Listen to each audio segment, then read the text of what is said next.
The withdrawal slip flew straight into Lauren Mitchell's chest like a cold slap in broad daylight before fluttering weakly and landing on the polished marble floor of Liberty First Bank.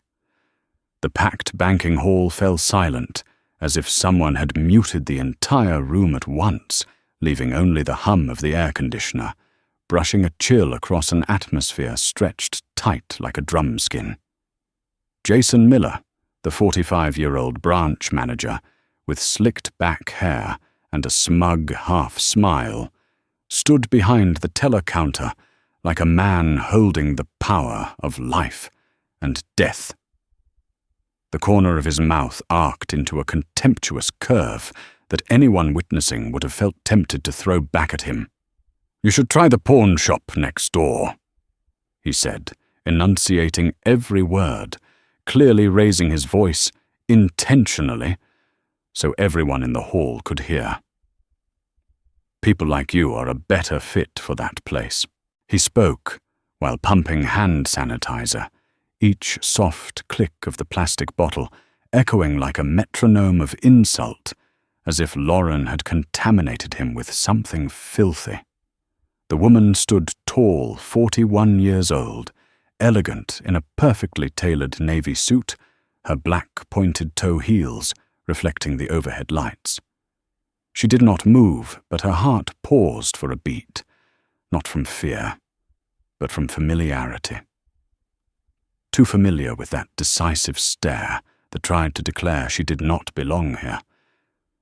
Too familiar with men who believed their authority was a key granting them permission to diminish others. With a voice eerily calm, she said, "Mr. Miller, you are making a serious mistake." But Jason let out a dry laugh, the sound of stone scraping stone. "Security," he barked, as if calling for a guard dog. A few people in the hall flinched. Others raised their phones, sensing the scent of drama in the air, the kind of confrontation that would turn an ordinary Friday afternoon into something worth recording. Near the ATM, a young woman named Kayla Brooks whipped out her phone with startling speed, her eyes wide, her breath trembling with outrage and excitement. She opened a live stream in a single motion, her hand shaking but steady enough. "Oh my gosh, everyone. Something big is happening here," she whispered, her voice tight with emotion. Her screen glowed as the viewer count jumped from 38 to 52 to 79 in seconds.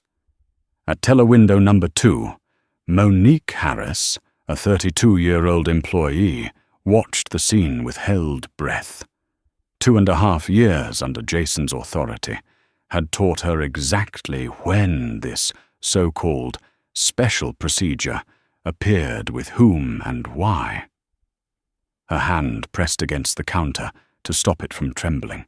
She understood what was about to happen, but also knew she could not interfere unless she wanted to drag herself straight into the line of fire. Officer Daniel Lopez, a 39-year-old security guard with a seasoned face, approached slowly and cautiously. He looked at Lauren, then at Jason, then at the hall. He did not see a threat, no agitation, no danger, no behavior that required intervention. But he did see humiliation, something his uniform had never trained him to deal with. Lauren set her leather briefcase down her fingers, tightening slightly around the handle, as if holding something inside herself from breaking loose. There was no storm within her, only the quiet stillness of someone who had lived far too long in lands filled with prejudice. "I simply want to withdraw $50,000 from my business account," she said deliberately. But Jason laughed again, the kind of laugh men give when they sit in the wrong seat, yet believe their authority is law. $50,000, huh? He shrugged. "I will need 3 forms of identification, 30-day proof of residence. And trust me, we are extremely cautious with suspicious transactions." He dragged out the words, suspicious transaction, lowering his voice just enough for the nearby white customers to nod along approvingly. As if they had just heard an undeniable truth, Lauren didn't react. But her eyes, deep and steady and dark, caught a flicker of light, cold as steel. That glint said she understood perfectly well, and that today the man named Jason Miller had crossed a line. He did not know what he had just stepped on. He did not know the woman standing before him was not small, not powerless, but in fact held enough authority to flip this entire room upside down. But he would know. Soon. Kayla whispered to her steadily growing audience, "Oh my gosh, you all have to see this. This is going to blow up the internet." And in that exact moment, in the brightly lit banking hall, in the tense silence, stretched like a wire with judgmental eyes, fixed on the black woman, standing tall like a steel column, Lauren Mitchell drew in a long breath. One slow, grounded inhale only people fully aware of their own power could take. She knew this story was nowhere near ending, and everyone in that room, from Jason to Monique, to Kayla to Lopez, had only witnessed the opening notes of something that would change everything. Jason Miller's words, suspicious transaction, drifted across the hall like a toxic haze, thickening the already tense air until it felt heavy and suffocating.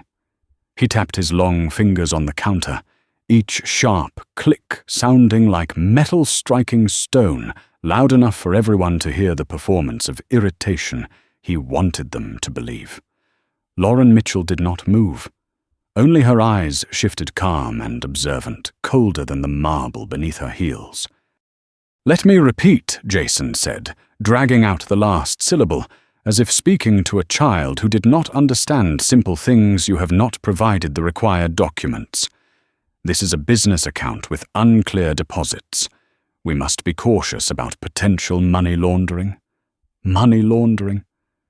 The phrase dropped like a stone, hitting the floor and bouncing straight into the eyes of several customers, sparking exactly the judgment Jason intended to provoke.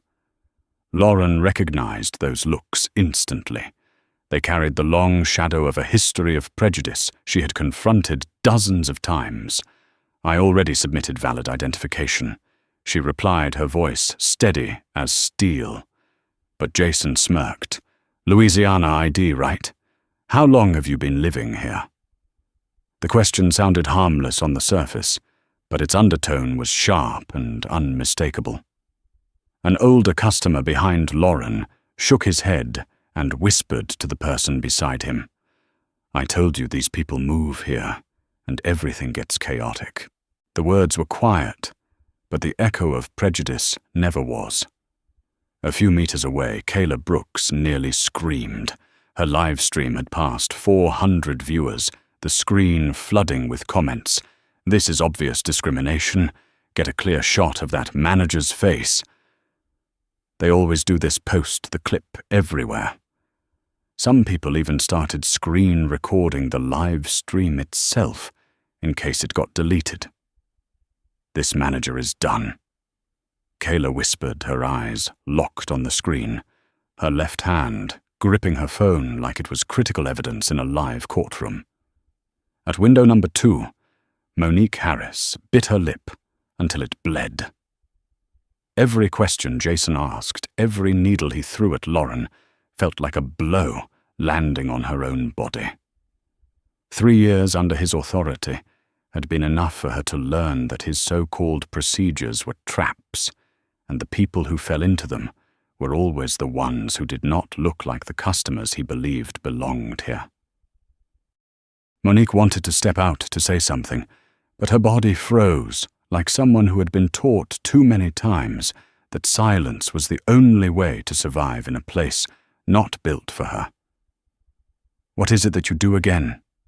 Jason asked, his tone pressing on the word "do," as if it was something suspicious. "I run an investment firm," Lauren said, without raising her voice even a fraction. Jason laughed aloud, a brittle sound, like gravel grinding together. Investment, private equity, or maybe event planning, hair services, or online business. He stretched every word. Each suggestion was a blade. Each blade carried a stereotype. Each stereotype was an unspoken accusation that Lauren did not belong in the professional world of finance. "I am asking to protect this bank," he added, with a sugary finish on top of the insult. Lauren looked straight at him. No anger, no confusion, just the steady gaze of someone who had climbed far too many rough roads to be rattled by a man who believed his authority was unshakable. But in the far corner of the hall, Officer Daniel Lopez saw what the others had not yet noticed. In Lauren's eyes there was something unnervingly still. Not submission, not fear. It was the silence of someone waiting for another person to dig their own hole deeper, because they knew that when the moment came, the truth would explode. Officer Lopez Jason jerked his chin stand closer. "I want to ensure safety." "She is not doing anything," Lopez said, hesitating. Jason shot him a cold look. "I did not ask for your assessment. I asked you to stand here." Lopez said nothing more, but his shoulders felt heavy as he stepped forward. He did not want to become a tool for injustice, but his position forced him to witness it. Kayla's live stream had now passed 500 viewers. Comments burst like firecrackers. "This manager is begging for a lawsuit. This is going viral for sure. That woman is unbelievably calm." Jason continued typing theatrically, hitting each key and glancing at Lauren as if every keystroke were a verdict. "This account," he said, "has several large deposits from multiple sources. I must ask, where is this money coming from?" This time everyone heard Lauren's sharp inhale. It was not from irritation, but preparation, a precise, controlled readiness that even Jason failed to recognize as a warning. "If you cannot prove it," Jason continued, "I will have to consider reporting this transaction. Or if you cooperate, I can allow a smaller withdrawal. $500, maybe 1,000. The hall erupted in murmurs. Finally, Lauren spoke, her voice soft enough that distant customers mistook it for restraint, but those with sharper intuition heard metal hidden beneath it. "Mr. Miller, are you sure this is the direction you want to take?" That question, light as silk, yet sharp as a blade, made Jason pause for a single second. "Just one." Then he snapped back. "I follow procedure. If you cannot prove this money is legitimate, I will." A bright notification pinged from Kayla's phone. "I am sending a complaint email to their headquarters right now." And at that exact moment, just as Jason extended his hand, waiting for Lauren to hand over more absurd documents, Lauren slowly unlocked her leather briefcase. A soft click echoed through the silent hall, quiet but unmistakable. People holding their phones raised them higher. Lopez felt a chill crawl down his spine. Monique's hands tightened behind the counter. And Jason, the man who minutes earlier felt confident enough to trample someone's dignity, did not realize that this moment was the tipping point of the entire afternoon. Lauren reached into a briefcase. Slow, precise. Not the motion of someone afraid, but of someone who knew that what she was about to place on the counter would swallow every insult Jason had thrown. The entire room shifted into collective breath-holding. The truth inside that briefcase was about to rise into the light, and no one, not even Jason himself, could imagine what would happen next. The moment Lauren opened her leather briefcase, the entire room held its breath, but the explosion did not come from her. It came from Jason Miller, the man desperately clinging to the illusion of his power, so afraid that he accelerated his attack. He snatched the only advantage he thought he had left before Lauren could place anything on the counter. His voice, rising like a command thrown at a dangerous criminal. "All right, that is enough," Jason shouted so loudly that the entire hall jolted. "You are not cooperating. You are resisting. You are disrupting the operations of this bank." His voice scraped through the room like metal, sliding across stone, sharp and venomous, amplifying tension to crush everything beneath it. Lauren paused, her eyes glinting like a hidden blade under the lights. That single pause made Jason believe he had won. He scanned the hall, searching for silent allies, people who would not speak, but would nod along with the surface-level authority he wielded. And he found them. An older white man folded his arms and nodded approvingly. A silver-haired woman whispered to her companion, "I knew it. People like her always cause trouble." Every whisper was a poisoned arrow, slicing through the air, infecting an atmosphere already rotting with prejudice. Jason leaned toward Emily Price, the assistant branch manager, who appeared after hearing the commotion.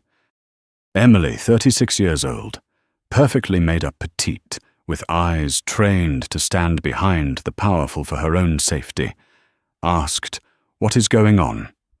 But the way she positioned herself slightly behind Jason showed clearly which side she had chosen before even understanding the situation. Jason handed her the script of his performance instantly. "She is refusing to cooperate." "Suspicious transaction. I requested the proper documents, and she deliberately resisted." Emily nodded rapidly like a puppet pulled by strings. "We must protect the bank," she said, her voice sounding reasonable but hollow, like an echo bouncing inside an empty room. Lauren watched the two of them standing together, the alliance of cowardice. They were not acting for procedural reasons. They were acting for the safety of the fragile power they believed they held. This truth made the room even heavier, as if sinking under the invisible pressure Jason was trying to create. But the shift in the atmosphere did not come from Jason and Emily. It came from the eyes of Monique Harris at window number 2. Monique was trembling.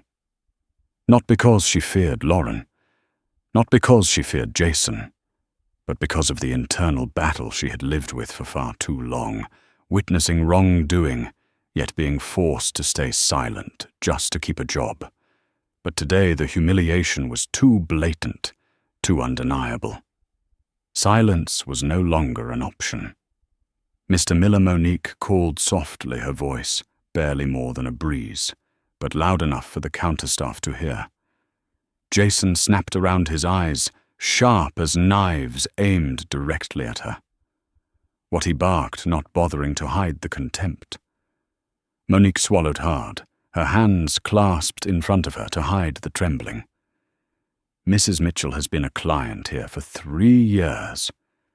Her account, it has never had any issues. A neutral sentence. A simple fact." But it hit Jason's procedural mask like a hammer. He spun back toward Lauren, rage flooding his face until it turned a bruised shade of red. "Did I ask for your opinion, Harris? Get back to your station. This is management's business."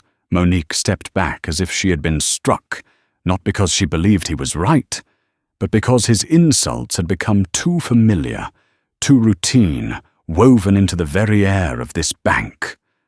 Lauren saw every bit of it, and what pierced her heart was not Jason's words toward her, but the way Monique lowered her head, forcing herself to swallow the last fragments of her dignity, just to hold on to employment. Caleb Brooks, still live-streaming, nearly screamed into her phone. He just yelled at the black employee, "Do you all see that? This is insane." The live stream shot past 800 viewers. Comments poured in like fire catching gasoline. This man is clearly discriminating. He is disgusting. Call a lawyer. The woman in the navy suit is incredible. But Jason remained confident. He believed that in this hall, power belonged to him, that everyone would side with the necktie over the well-dressed black woman standing before him. "I am requiring you," Jason said, his voice hardening like cement, "to provide documents proving the source of your funds. The last 6 months, invoices, tax returns, contracts. And if you do not have them, I will decline the transaction and call the police." A wave of gasps rippled through the room, not because people were surprised, but because everyone understood the line had been crossed. Lauren inhaled deeply, not from fear, but because something inside her was beginning to crack. Not the crack of weakness, but the crack that comes when injustice becomes too blatant, too brazen, too supported by the complicit eyes in the room. Near the glass doors, an older woman murmured, "Good job, Jason. Do not let them get away with anything." The entire room had transformed into a stage where discrimination had dressed itself in the costume of procedural suspicion and stepped confidently into the spotlight. Emily stepped forward, her voice light but dripping with gasoline. "Perhaps Mrs. Mitchell is confused. Sometimes customers mix up where they opened their accounts." The sentence sounded gentle, but inside it carried a concentrated insult. "You are not smart enough to know where your own money is." Lauren's eyes darkened, not from anger, from deep, suffocating disappointment. No one in this room saw what she saw: the years of a black woman battling for recognition in a financial world built with walls she had to climb while others strolled. But they were about to, and they would never forget. Kayla lifted her phone higher, her voice cracking with adrenaline. "Oh my gosh, if this lady snaps, I swear this is going to make the news tomorrow." Jason did not let Lauren speak. He struck with his final verdict, delivered like a sentence. "I am ordering you to leave. Now. Or I will have security escort you." Officer Lopez felt his heart drop. He prepared to step forward, even knowing this was wrong. But before he could reach for his radio, Lauren gently closed her leather briefcase, lifted her head, and her dark eyes gleamed with steel. Her voice was low, steady, and frighteningly calm. "Mr. Miller, I advise you to stop, because you are about to make the biggest mistake of your entire career." And the banking hall, lit by cold white lights, humming with the icy air conditioner, filled with dozens of watching eyes, fell into absolute stillness. The stillness of a storm just before it breaks. The moment Lauren's warning ended, Jason Miller shattered the fragile silence like a sheet of thin glass. He burst into laughter, a jagged metallic sound like rusted iron scraping together, then leaned forward with both hands pressed onto the counter, the posture of a predator cornering its prey. "The biggest mistake," he mocked. "The biggest mistake was letting you stand here this long." His face radiated the blind confidence of a man accustomed to unchallenged authority, a man who had never once been held accountable. He glanced around the room, searching for approving looks that might feed his ego. A few older customers nodded. Others pressed their lips together in anticipation of chaos, and Kayla Brooks' live stream surged past 1,000 viewers' comments, flooding in like a raging river. "Kick him out. Get closer. This woman is insanely calm." The whispers became a chorus, backing an uneven showdown, or so Jason believed. Lauren calmly clicked her briefcase shut and placed it on the counter. The simple action straightened the entire room, pulling every gaze into a single line. She did not speak yet, but her silence only agitated Jason further. He planted his hands on his hips and flashed a triumphant smile. "Let me be clear," he said. "If you do not leave the transaction area within 3 seconds, I will have security escort you out by force." The word escort sliced through the air like a blade aimed at severing Lauren's remaining patience, but instead it struck the frayed nerve inside Jason himself. Officer Lopez, still standing nearby, froze. His heart tightened painfully. He did not want to touch Lauren. He did not want to become a weapon for such blatant injustice. Images flashed in his mind. High-profile lawsuits splashed across the news viral videos, showing guards or police officers suspended for taking part in discriminatory incidents. He had a family. He had a daughter. He did not want to become another headline. But Jason barked, "Lopez, get ready." Lopez inhaled sharply, bracing himself like a man stepping into blinding light with no clear path ahead. He had no idea the next moments would alter the lives of everyone in that room, including his own. Emily Price stepped forward, attempting to soften the situation, but only making it worse. "Mrs. Mitchell, perhaps we can discuss this in a private office. Maybe you misunderstood our procedures." The way Emily uttered the word misunderstood carried the implication that Lauren lacked knowledge, lacked the ability to comprehend basic protocols. A delicate blow, wrapped in silk but cutting straight to the bone. Kayla nearly shouted into her live stream, "Oh my gosh, they are treating her like she cannot read or something. This is unreal." Lauren closed her eyes for a second. When she opened them, the stillness in her gaze halted the entire room. "All right," she said quietly, but the steel in her voice made Jason's breath catch. "You want to continue? Then listen carefully."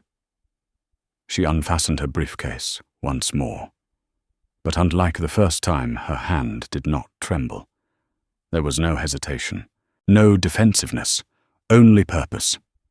People leaned forward as if pulled by an invisible force.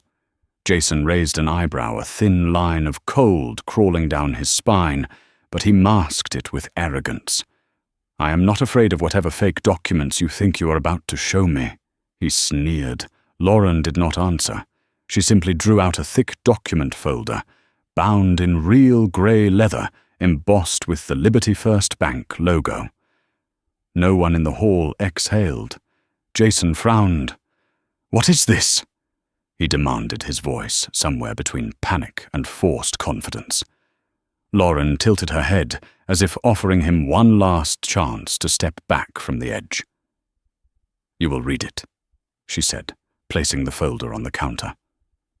Jason snatched it and flipped it open. His eyes landed on bold red print. "Board Resolution Confidential approved by Federal Reserve Bank of Dallas, 9:12 a.m. His face drained of color. He took a step back. He read it again, this time with both hands trembling. The hall erupted in gasps and frantic whispers like wind rushing through an abandoned building. No, this cannot be," he stammered. Lauren watched him, the way one watches a man who has just shot himself in the foot. "The document in your hands," she said clearly, "is the board resolution confirming the acquisition of Liberty First Bank by Mitchell Capital Group. Approved this morning by the Federal Reserve Bank of Dallas." Jason lifted his head, eyes wide with terror. No, this is forged. You forged this." Emily snatched the folder, scanning the official seals, the signatures of the chairman of the board, the current chief executive officer, and the Federal Reserve representative. Her face drained from pink to white to ashen gray. This is real." She whispered, her knees nearly giving out. The live stream exploded. Kayla shouted, "Everybody, she is the new owner of the bank." Comments rained down like hail. Plot twist. "That manager is finished. This clip is hitting 1 million views today." Jason tried to salvage himself. No, if you are the new owner, why didn't you say so?" From the start, Lauren looked straight into his eyes, and in that instant everyone in the hall understood who had held the real power all along. "I do not need to prove my worth to anyone, simply because they choose to underestimate me," she said, her voice low, but so sharp the entire room seemed to straighten. "And you, Jason Miller, are exactly the reason why the coming reforms are urgently necessary." The bank hall fell silent like a cathedral. Jason stood speechless, his lips moving without sound. Emily looked as if she wanted to vanish. Officer Lopez exhaled in relief, as though stepping away from an explosion unharmed. Monique covered her mouth as tears streamed down, tears not of fear, but of witnessing justice finally standing tall in a room long dominated by injustice. Lauren placed her hand on the open document light, but commanding like a judge, laying a hand upon a verdict. "You said I was making the biggest mistake of my career," she said calmly, her voice as still as a lake before a storm. "No, Mr. Miller. The biggest mistake is yours." And in that moment, Jason Miller understood everything he thought he controlled had never belonged to him. His life was about to change. Publicly, brutally, irreversibly, and in front of the entire world watching through a single glowing phone screen. Jason Miller gripped the edge of the counter so tightly that his knuckles turned white as if they were about to crack. The lines of text on the document in front of him refused to fade, even as he blinked rapidly, desperately, trying to make them disappear.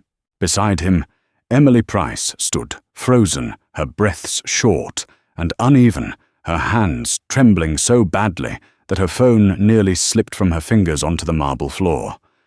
Kayla Brooks's live stream blazed like a wildfire ripping through a dry forest, new comments pouring in every second. "Oh my God, she really is the CEO. Hollywood could not write this plot twist, Jason is finished."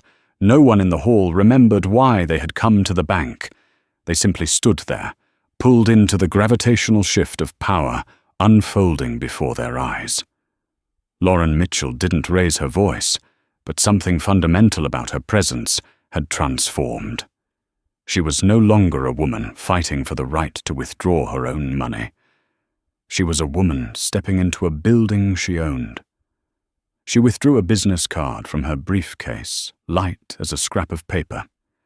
Yet when she placed it on the counter, it landed with the weight of a verdict.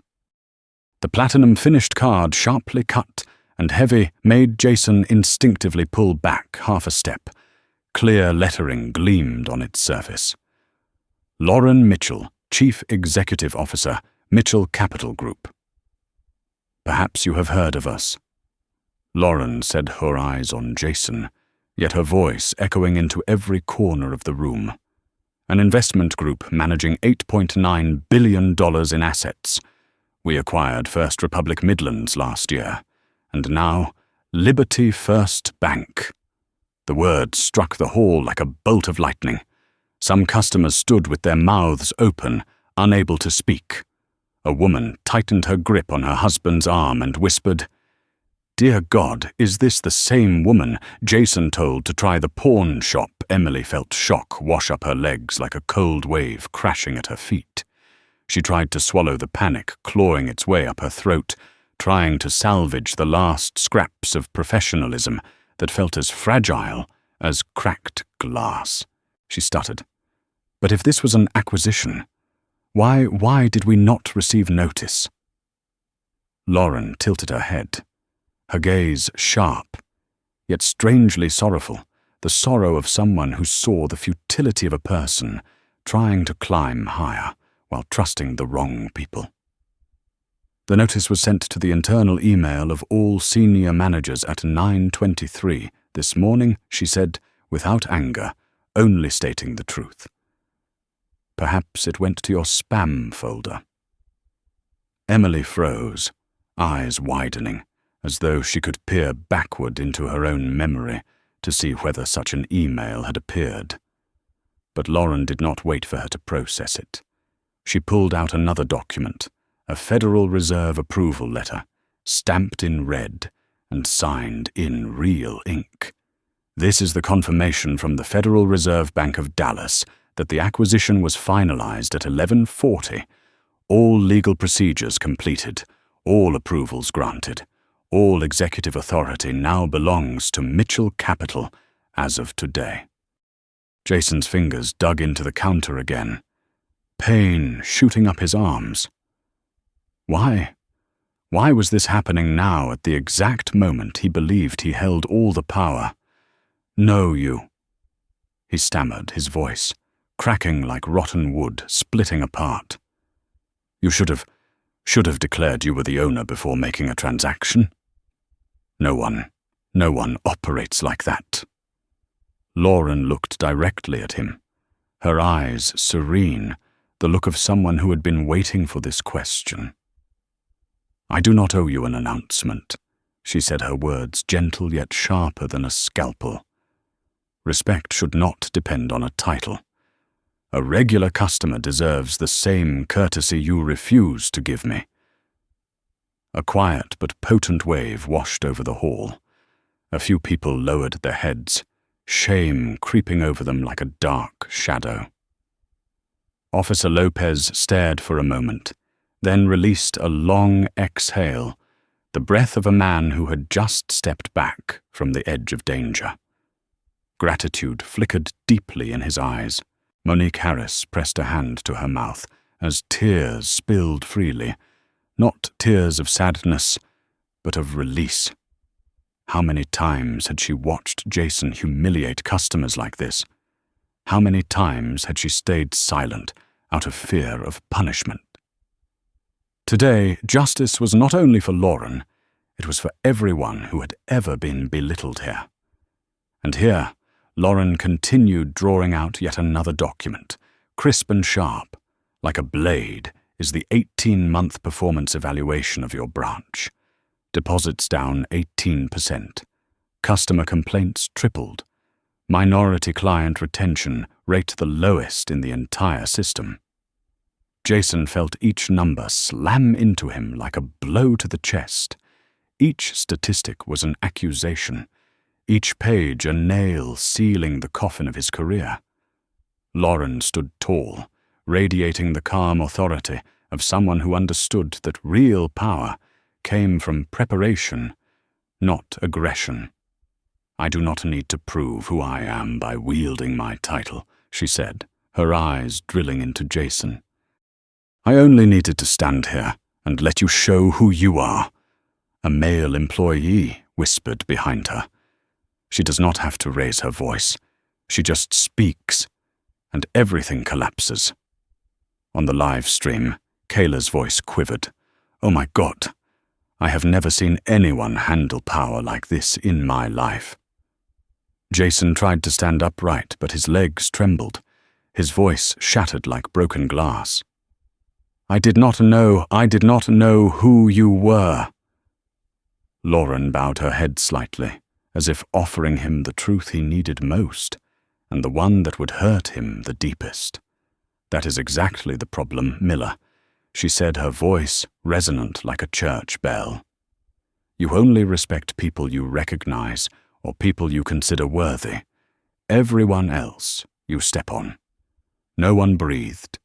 No one moved. The hall stood suspended in the moment when authority reveals the face of a tyrant. Today, Lauren said, placing the final document down, I did not come here to prove who I am. I came to see how you treat an ordinary customer. Then, with a voice that did not tremble, did not falter, and did not forgive, she finished. You have answered me perfectly. Jason had nothing left to cling to. No power, no audience on his side.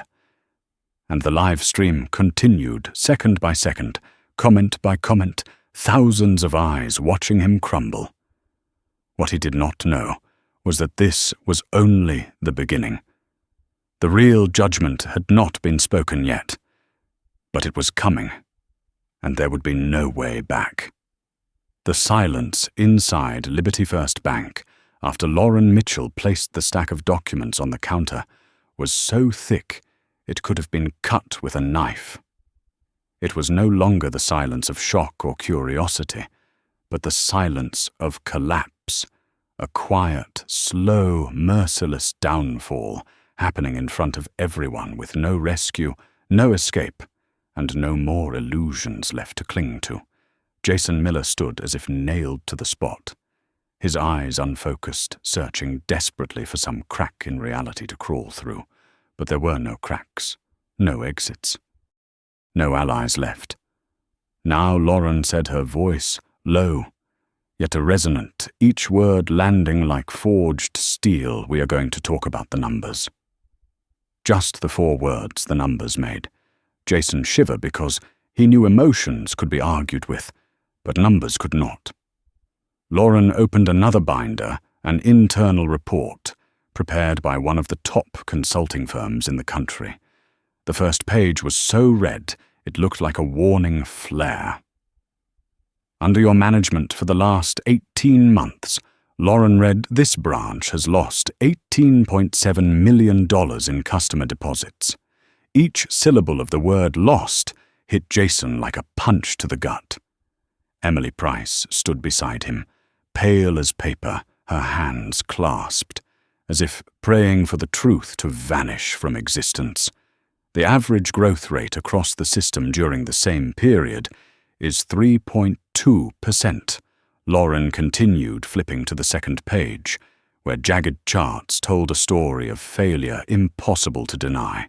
And this branch is going in one direction, straight down. The stares from customers cut through Jason like needles.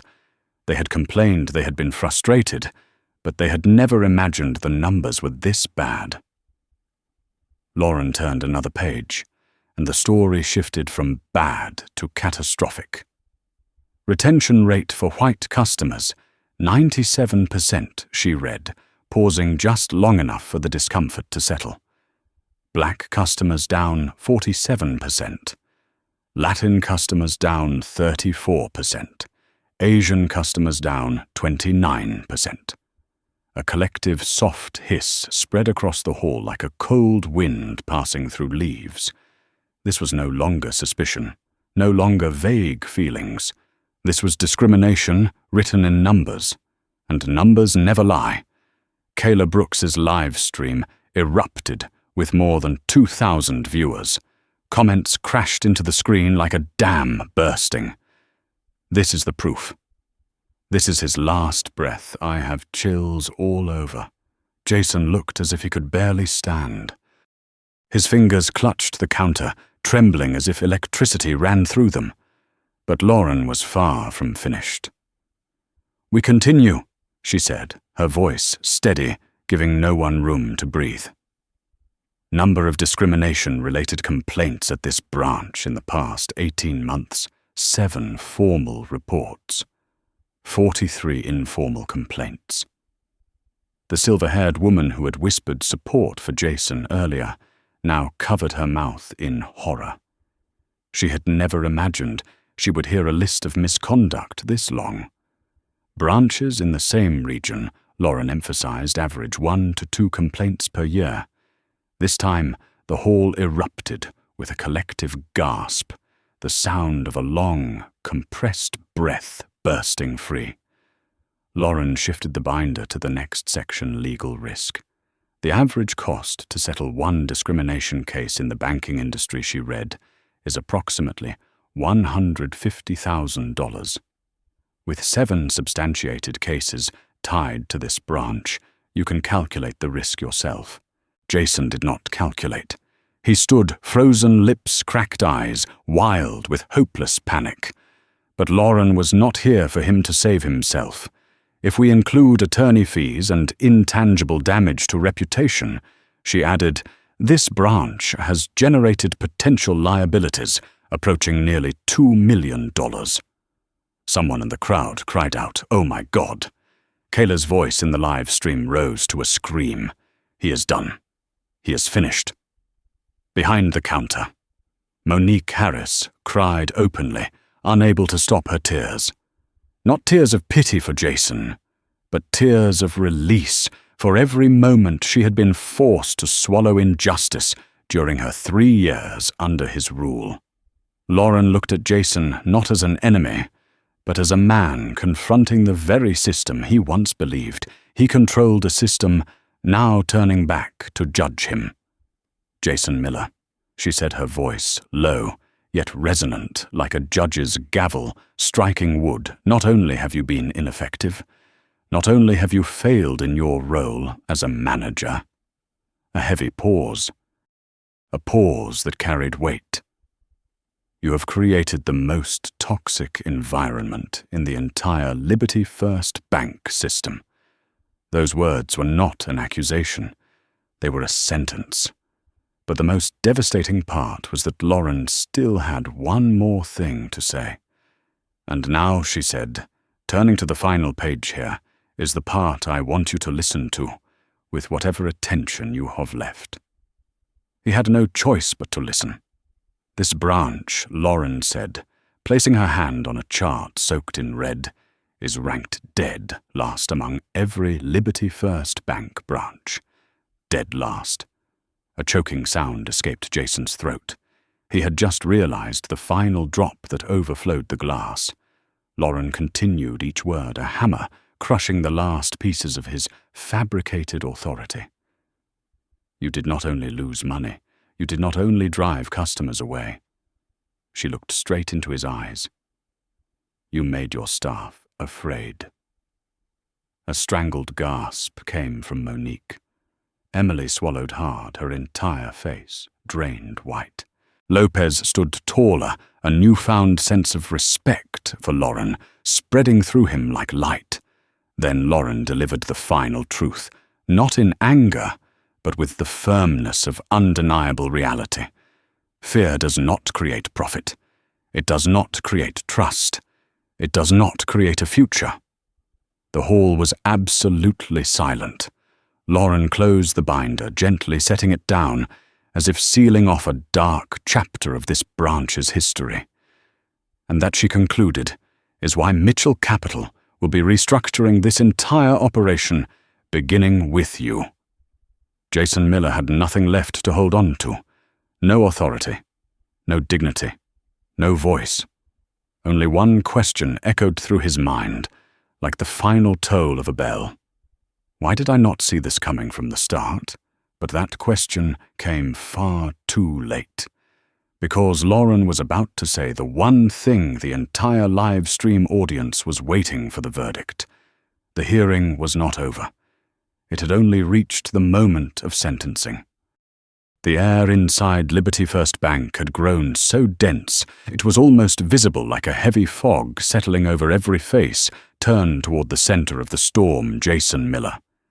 He stood there, stripped of arrogance, stripped of smugness, stripped even of the breath of a man still holding power. All that remained was fear tangled with shock, the look of someone watching his own mask being ripped away in front of a crowd. Lauren Mitchell set the remaining documents down, lifted her gaze, and did not need to raise her voice. The silence of the room parted for her words, as if they were war drums. "Mr. Miller," she said, her eyes free of hatred, filled only with the certainty of someone accustomed to confronting real power.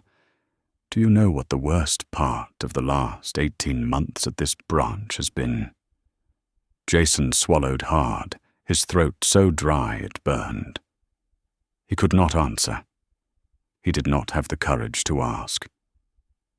"It is not that you lost money," Lauren continued.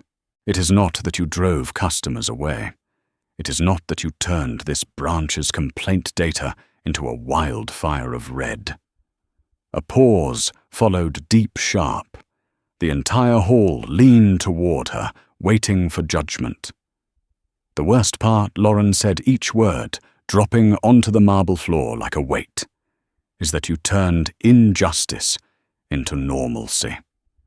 You made disrespect a culture. You forced people like Monique Harris into silence just to keep their jobs. You made customers feel small, unworthy of being heard. Monique pressed both hands over her mouth, tears streaming quietly. Emily Price, standing beside Jason, trembled as the truth finally reflected back at her, like a mirror. She too had stayed silent. She too had enabled him. From the corner, Kayla Brooks's phone vibrated non-stop as her live stream surged past 3,000 viewers. She whispered to her audience through a tight, emotional voice. She is right about every single word. Lauren did not look away from Jason. She did not soften. She did not compromise. Today, she said, you are not being judged by your title. You are being judged by your actions, and your actions have made this branch the darkest stain in the entire system. Jason parted his lips, desperately, grasping for anything that might salvage the scraps of his dignity. I can fix this. I didn't mean to.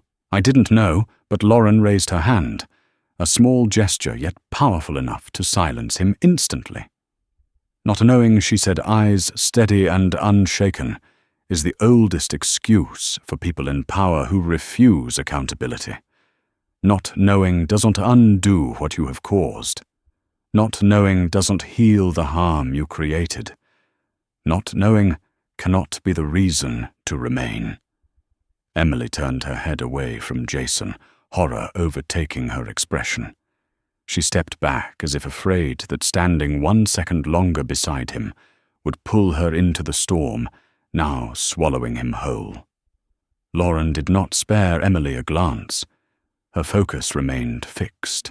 Therefore, she said, her voice carrying the finality of a verdict carved into stone, effective immediately, "You are terminated." A sharp gasp burst from the doorway, followed by a swell of whispers that shook the entire hall. But Lauren continued, her voice unwavering. "You are terminated for severe violations of service standards, discriminatory conduct, causing significant financial harm to this branch, and damaging the integrity of this institution." Jason collapsed forward against the counter, like a man whose spine had just been removed. No, Ms. Mitchell, please give me," Lauren cut him off instantly, refusing to let him cling to even the illusion of hope. "You will not receive severance. The cause for termination will be documented in your personnel file and submitted to the National Banking Registry." He froze. He understood. He truly understood that those words, once entered into his record, would end his banking career. Not for a few years. Forever.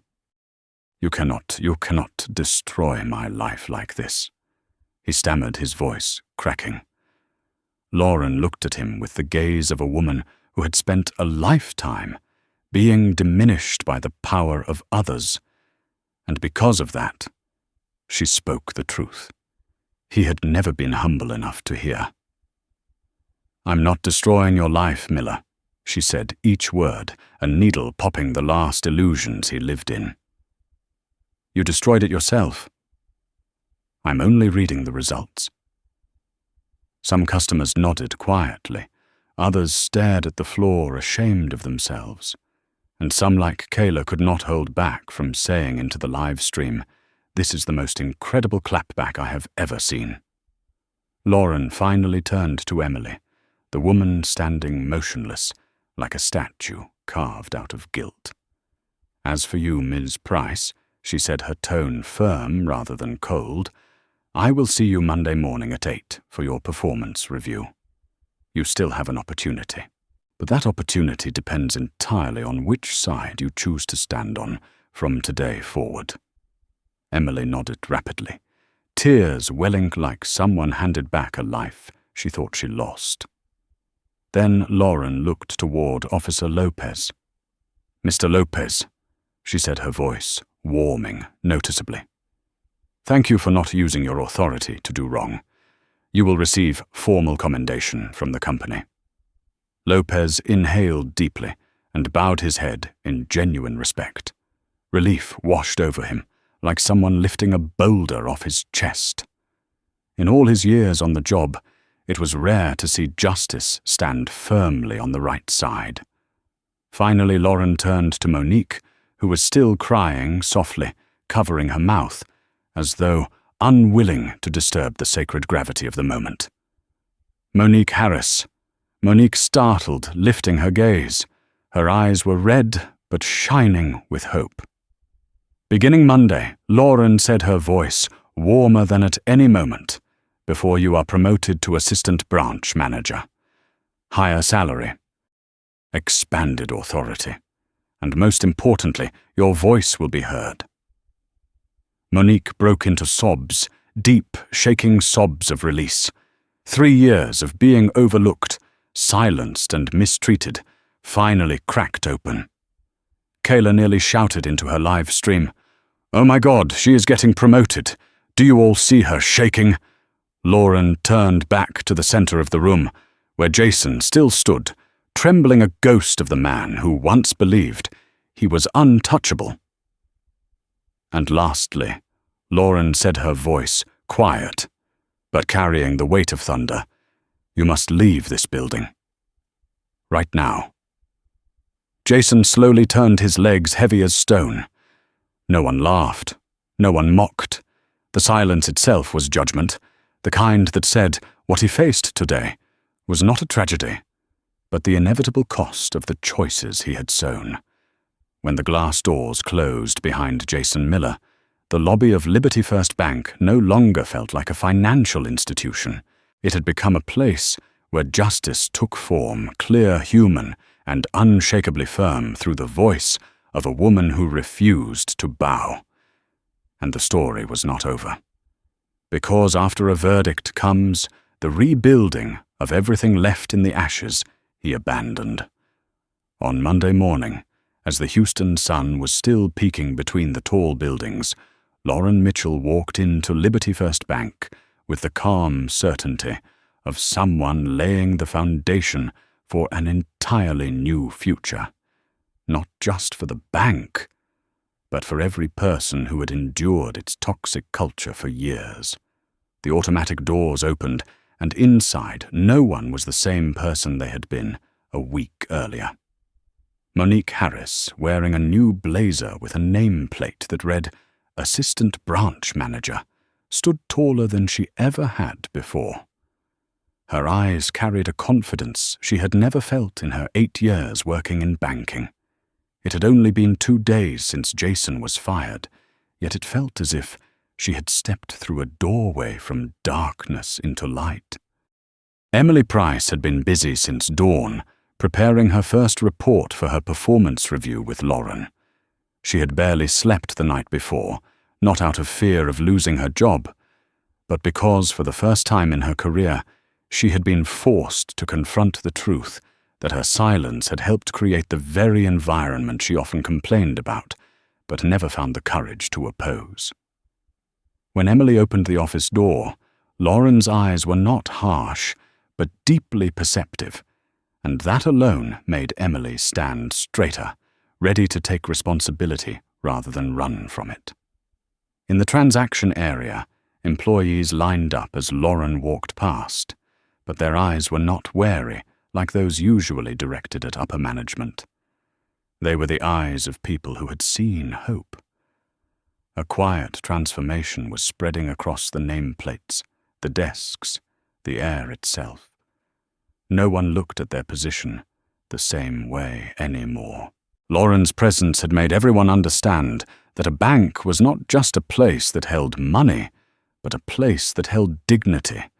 The new customer feedback system was turned on, displaying each response directly to the headquarters of Mitchell Capital.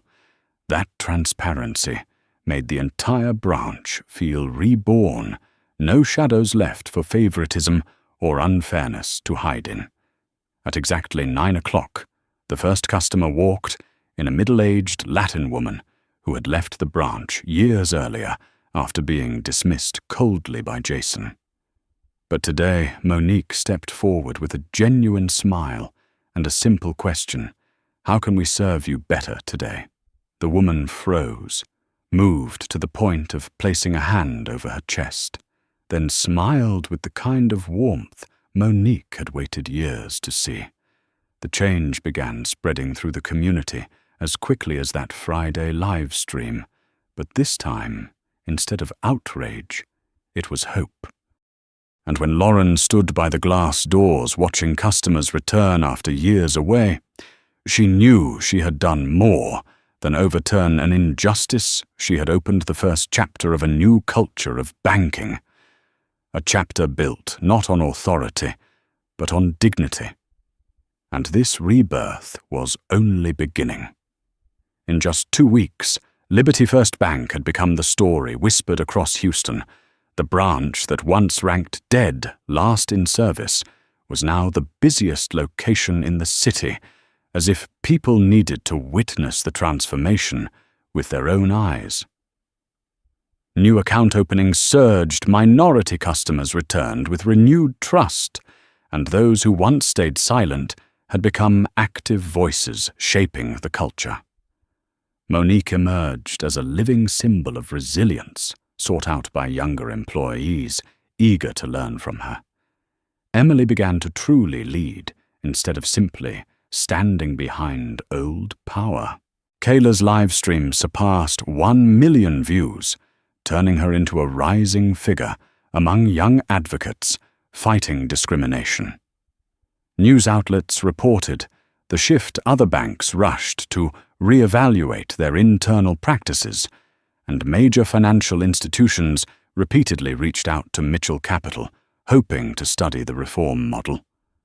Lauren observed it all from her temporary office, not with pride, but with a deep, unwavering conviction that real change was radiating far beyond the walls of this bank.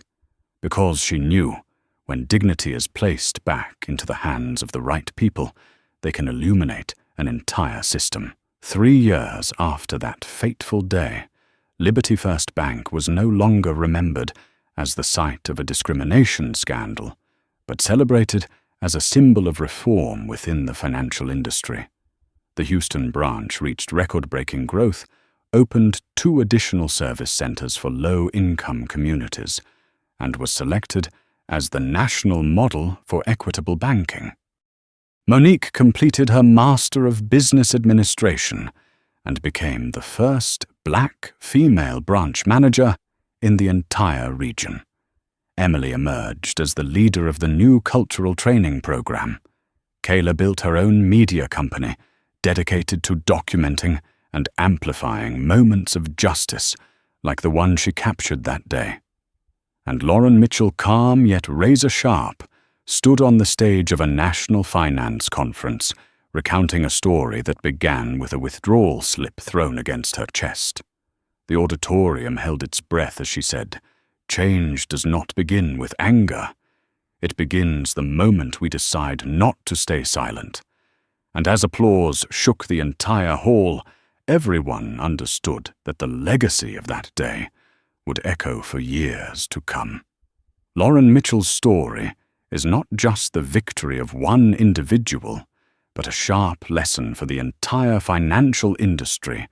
Every system is only as strong as its respect for people before numbers. Acts of discrimination, whether subtle or blatant, always carry a cost, from reputation to financial loss to the collapse of an entire organization. But in contrast, when dignity is placed at the foundation, an entire model can be elevated, expanded, and become a source of inspiration for thousands of others. If this story makes you believe that respect can transform an entire system, hit like to help spread the message and subscribe so you never miss real stories that stand for justice like this one. And before you go, comment exactly 3 words. Respect comes first, to remind one another that every change begins from that simple truth.